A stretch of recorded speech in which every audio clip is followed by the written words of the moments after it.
Salut à tous, bienvenue dans cette nouvelle vidéo d'énormes informations au sujet de l'avenir de Kylian Mbappé. Dans cette vidéo, on va essayer de faire le plus rapidement possible avec tous les détails du contrat. Alors depuis énormément d'années, ça a commencé à l'été 2016 voire 2015. Mbappé, quand il était au centre de formation de l'AS Monaco, il était déjà parmi l'une des pistes ciblées par le Real Madrid de Florentino Pérez. À l'époque, Zinedine Zidane était entraîneur de la Castilla du Real Madrid et avait déjà parlé de Mbappé au Real Madrid. 2016-2017, la saison de la consécration, où Kylian Mbappé fait une saison révélation extraordinaire avec l'AS Monaco. L'AS Monaco fait une saison exceptionnelle. Elle prend le titre au Paris Saint-Germain d'Unai Emery avec une saison complètement incroyable au niveau de points, avec un Mbappé gigantesque, exceptionnel lors de la saison 2016-2017, champion de France, demi-finaliste de la Ligue des Champions, double buteur à l'aller contre City, double buteur au retour contre City en 8e, double buteur contre le Borussia à l'aller, buteur contre le Borussia au retour, buteur contre la Juventus de Buffon qui avait pris seulement un but avant ce demi-finale de Ligue des Champions à l'époque où Mbappé marque. Et Mbappé très clairement s'est révélé aux yeux du monde. Et il sera transféré au Paris Saint-Germain pour 180 millions d'euros. Alors tout le monde pensait, très clairement, tout le monde pensait que Mbappé allait quitter l'AS Monaco pour le Real Madrid. Finalement, il a voulu continuer sa progression au Paris Saint-Germain.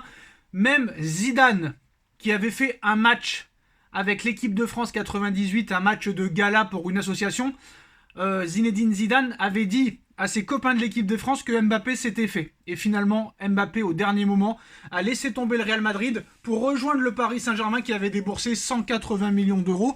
Et en plus, on savait très bien, très clairement que le Real Madrid n'allait pas débourser 180 millions d'euros pour Kylian Mbappé qui avait fait à l'époque à peine une saison au plus haut niveau, malgré des matchs exceptionnels en Ligue des Champions. Et depuis, entre le Real Madrid et Mbappé, ça a continué. Alors ça a commencé vraiment à partir de l'été 2021 très clairement. Alors tous les étés, que ce soit 2018, 2019, 2020, 2021, 2022, 2023, on a eu un feuilleton Kylian Mbappé. En 2018, il a été assez calme, champion du monde avec l'équipe de France, et à l'arrivée, il a continué sa progression. À l'été 2019, il y a eu le feuilleton Neymar. Après, il y a eu le Covid. C'est vraiment à partir de 2021 où très clairement le feuilleton Mbappé a commencé. Mais entre le Real Madrid et Mbappé, c'est peut-être une histoire qui ne verra jamais le jour. En tout cas, ce ne sera pas pour l'année prochaine. Kylian Mbappé va continuer avec le Paris Saint-Germain et prolonger son contrat dans la capitale française. Maintenant, pourquoi ça prend autant de temps pour l'annoncer ? Alors très clairement, déjà la première chose, c'est que Mbappé ne rejoindra pas le Real Madrid. Pérez n'en veut pas.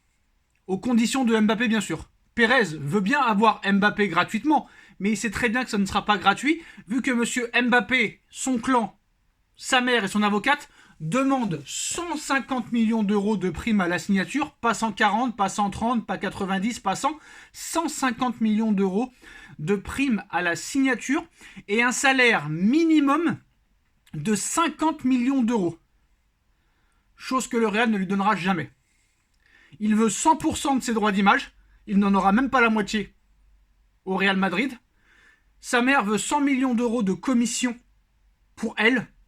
Chose qu'elle n'aura jamais dans ses rêves.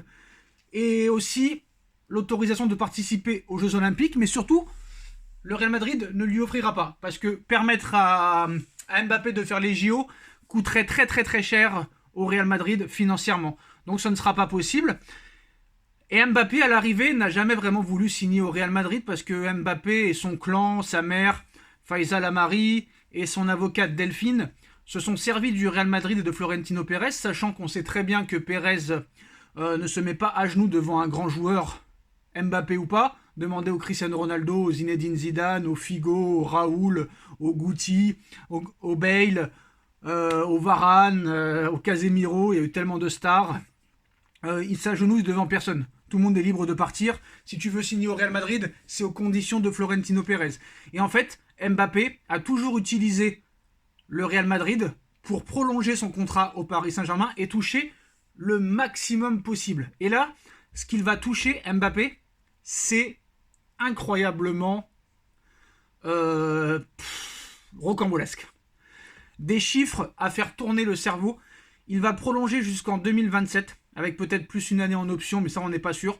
Ça va être un contrat entre 2026 et 2027, avec un salaire qui va passer de 72 millions d'euros bruts par saison à 85 voire 90 millions bruts par saison. Une prime de prolongation de minimum 100 millions d'euros dès la prolongation, 70 millions la première année, 80 la deuxième, 70 la troisième. Ce qui fera de lui, s'il accepte, mais il acceptera, ce qui fera de lui le joueur le mieux payé de l'histoire du sport sur un contrat courte durée comme ça.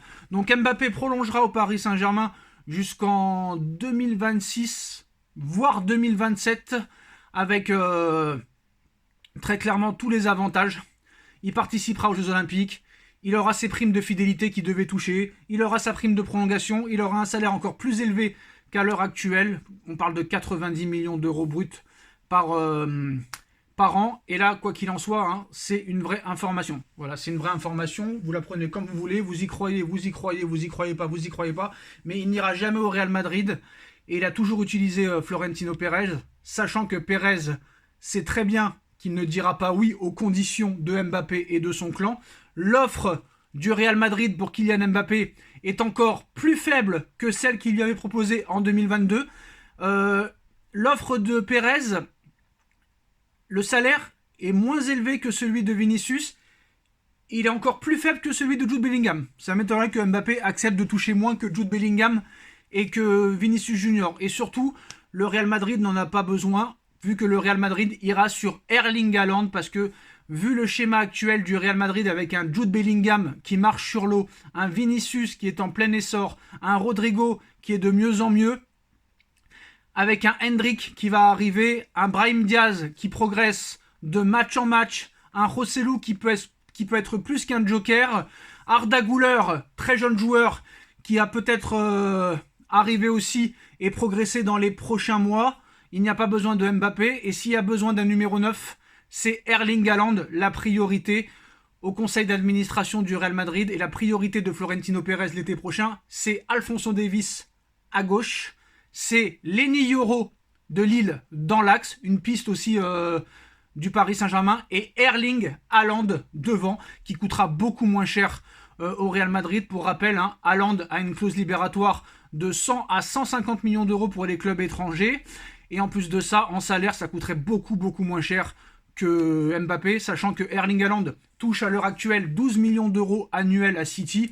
Donc si le Real Madrid lui en propose 15 ou 16, ce sera beaucoup plus facile. Plus la prime à la signature qui sera encore moins chère que celle de Mbappé prévue. Donc à l'arrivée, voilà, Erling Haaland ira au Real Madrid, c'est la priorité du Real Madrid de Florentino Pérez.